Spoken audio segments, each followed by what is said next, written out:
कल दिल्ली के चिड़ियाघर से 11 चंदन के पेड़ चोरी हो गए।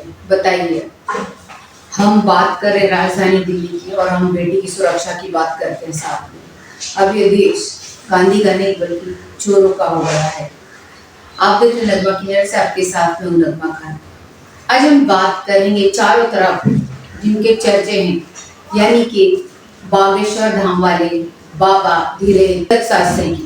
लेकिन उससे पहले हम ये बात करेंगे कि आखिर क्यों ये मामले को इतना ज्यादा तूल पकड़ा और ये मामला क्यों धीरे धीरे धीरे बढ़ता जा रहा है।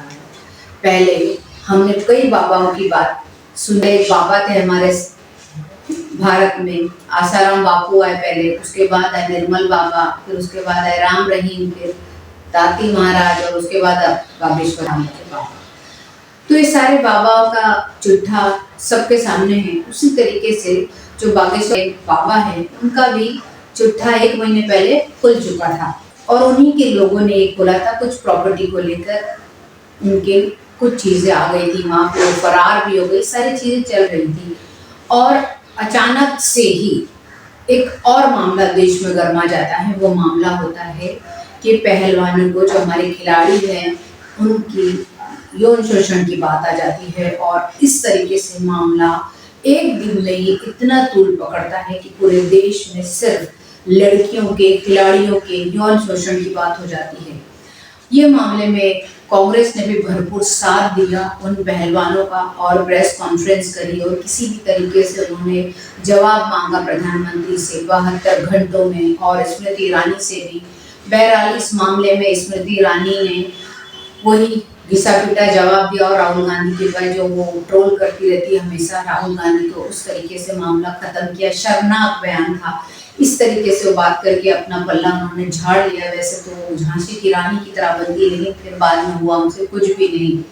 बहरहाल ये मामला इतना गर्मा गया था कि इस मामले को शांत करने के लिए देखा गया कि पूरे सारे टीवी चैनल वाले, यूपी न्यूज वाले चले गए और बाबा का चमत्कार देखने लगे अचानक से। और सारी उनकी भी पोल खोली गई कि उनके एफबी पर ही उनके भाई ने जो घर का उद्घाटन किया था वो सारी चीजें निकली और जो भी एफबी पर था वही बाबा ने कहा। तो पूरे देश को पता चल गया कि ये भी एक मतलब इस तरीके से भी बाबा को आगे एडिट करने के लिए ये सारी चीजें होती। मीडिया ऐसी चीज है कि आप रातों रात स्टार बन जाते हैं और बाबा बागेश्वर भी इसी तरीके से स्टार बन गए।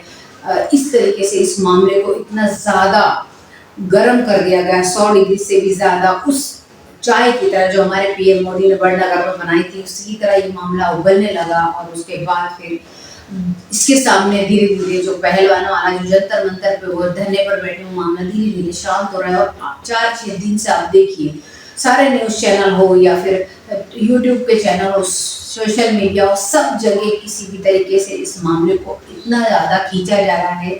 सारे एंकर लग चुके हैं, गोदी मीडिया के भी, और जो अच्छे एंकर है वो भी इसी में लग गए हैं और किसी भी तरीके से मामला ऐसे जा रहा है कि जो पहलवान वाला मामला है वो धीरे धीरे दबता जा रहा है। क्योंकि जो बात, जो यौन शोषण की बात है वो पहलवानों ने हमारे पीएम मोदी को 1 साल पहले ही बता दी थी। लेकिन किस तरीके से आप सोचिए कि जो बृजभूषण सिंह है उनका कितना दबदबा है कि एक पीएम भी नहीं बोल सकते हैं और किस तरीके से इसे मतलब इसको फिर से कम कर दिया जाए और किसी तरीके से मामला दबा दिया जाए। इस पर कितनी सारे चीजें एक साथ चला दी गई हैं और इस तरीके से जो बृजभूषण सिंह है उसके खिलाफ कोई भी बोलने को तैयार नहीं है। 1 साल पहले भी वही हुआ था, अभी तक कुछ नहीं हुआ और इस मामले को भी ऐसे ही, क्योंकि उनके खिलाफ कोई कार्रवाई तो दूर, कोई बोलने को तैयार नहीं है। ये तो वो वाला किस्सा हो गया कि माँ कहती है बेटी को बेटा रो मत, मतलब गब्बर आ जाएगा, मतलब आप चिल्लाओ नहीं तो बृजभूषण सिंह आ जाएंगे, ये वाला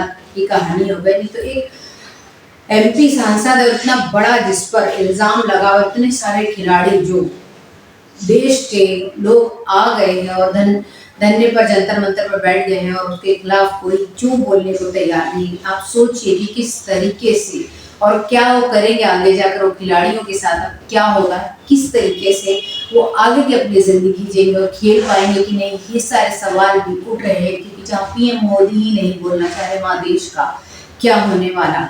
बहरहाल ये जो बाबा है उनका मामला तो करते ही जा रहा है। कुछ लोगों ने कहा है बागेश्वर बाबा को कि आप इतने चमत्कारी हो तो उनसे कहिए कि बाबा से बोले कि जोशीमठ में जो फट रही है ज़मीन उसको जोड़ दे, या कोई बोल रहा है कि पुलवामा में जो RDX पकड़ा गया था वो बाबा को पूछे किसने बताया, सारा चमत्कार खुद ही सिद्ध हो जाएगा।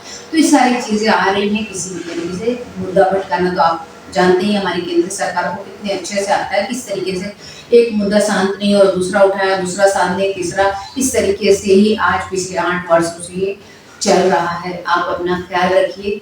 शुक्रिया।